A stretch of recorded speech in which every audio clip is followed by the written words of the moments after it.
السلام عليكم ورحمة الله وبركاته، مرحبا بكم في القناة. اليوم نقدم معكم واحد البيتزا كتجي هائلة بعجينة ديال السفنج.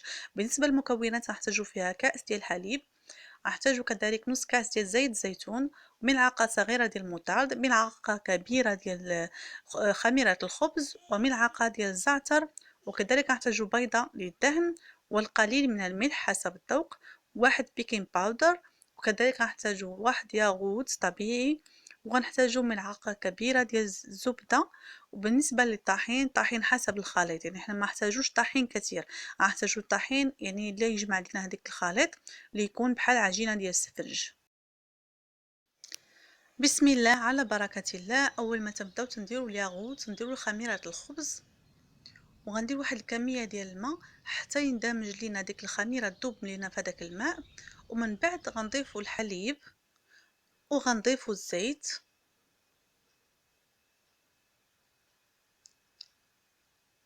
وكذلك غنضيفوا القليل من الزعتر، وغنضيفوا رشة ديال الملح حسب الذوق البنات، وكذلك غنضيفوا ملعقة ديال الموطارد باش كيعطينا واحد الطعم جميل وجيد جدا.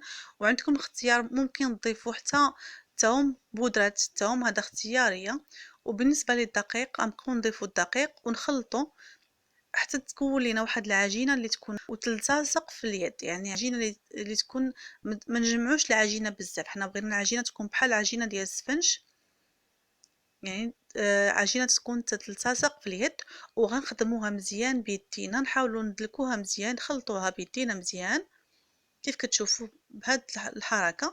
ممكن كذلك تستغنوا على الخلط باليد وتستعملوا الخلاط الكهربائي، غيكون احسن الا فضلتوا انكم تخلطوا بخلاط كهربائي.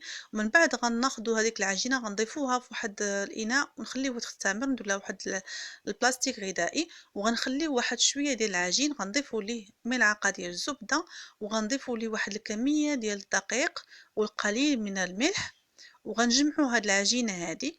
بالنسبه هاد العجينه اللي خلينا الثانيه، علاش ضفنا ليها الزبده؟ ضفنا ليها الزبده باش تعطينا واحد الطراوه تجينا جميله ولذيذه. بعد ما جمعناها كيف كتشوفوا هنا، هذه هي العجينه ديالنا الثانيه اللي غنشكلوا منها كويرات. هاد الكويرات هما اللي غادي نحشوهم بالجبن وغنديروهم في اطراف ديال هاد البيتزا. كيف كتشوفوا تنشكلوا كويرات وكنحطهم، وهاد الكويرات هادو مازال غادا نشكلوهم كويرات اخرى، يعني مازال غنشكلوهم. حنا نشكلهم كويرات ونخليهم يرتاحوا قليلا، ثم نعاودو نشكلوهم كويرات صغيره كيف شفتوا. يعني حنا بغينا بزاف د الكويرات. غناخدو اي جبن، انا هنا خديت الجبن مثلث، ممكن تاخدو جبن كيري او جبن موتزاريلا، اي نوع ديال الجبن حبيتو. انا هنا استعملت الجبن المثلث.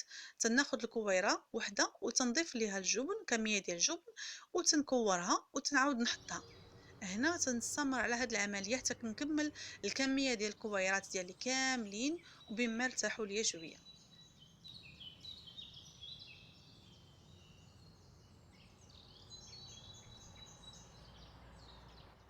من بعد البنات غنجيبوا واحد المقلاة اللي تكون ثقيله يعني، وغندهنوها بشويه ديال الزيت مع ورق الزبده.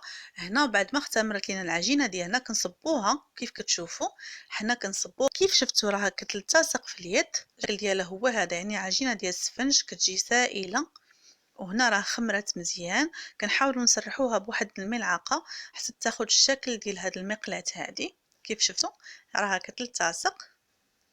هي ملي كطيب هاد العجينه كتجي رطبه جدا جدا جدا، كتجي لذيذه جدا. ومن بعد هاد الكويرات ديالنا بعد ما خمروا لينا حتى هما، يعني بعد ما طابوا وشويه تنفخ الحجم ديالهم، تنحاول نديرهم في الاطراف كيف شفتوا معايا. هنا عندكم اختيار، ممكن تحطوهم تخليو فراغ بين كل حبه وحبه، وممكن تحطوهم لاصقين مع بعضياتهم. انا هنايا درتهم لاصقين مع بعضياتهم كيف كتشوفوا. ومن بعد البنات هنا غناخد صفار البيض مع شويه ديال الخل، وغندهن به الاطراف او الكويرات ديال هاد البيتزا، وغنرش عليهم شويه ديال الجنجلان اي سمسم.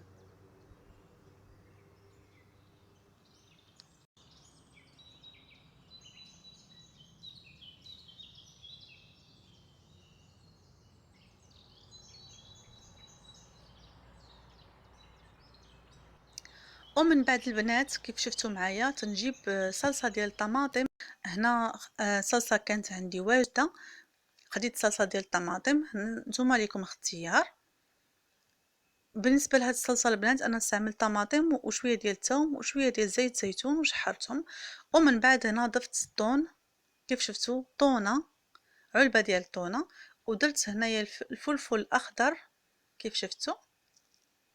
ليكم الاختيار، ممكن تستعملوا اي حاجه عندكم، اي حشوه، اي حشوه ممكن تستعملوها في هذه البيتزا، كتجي هائله ورائعه. كتعمروها بالحشوه اللي عندكم، الشكل ديالها تيجي هائل جدا جدا.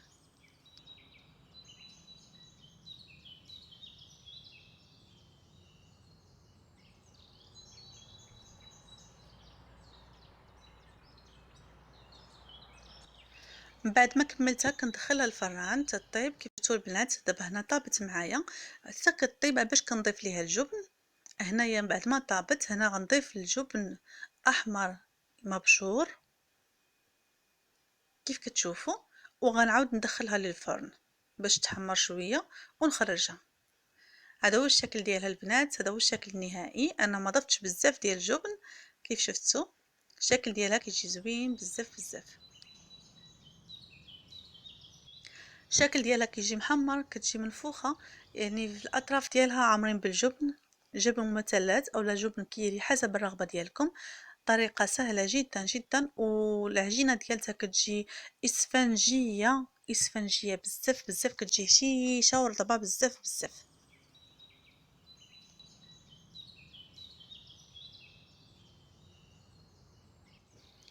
هذا هو الشكل النهائي البنات. نتمنى تكون عجبتكم هذه البيتزا. هذه كتجي رائعه هائله بعجينه ديال الاسفنج، كتجي اسفنجيه من الداخل، العجينه ديالها قطنيه ورائعه جدا جدا.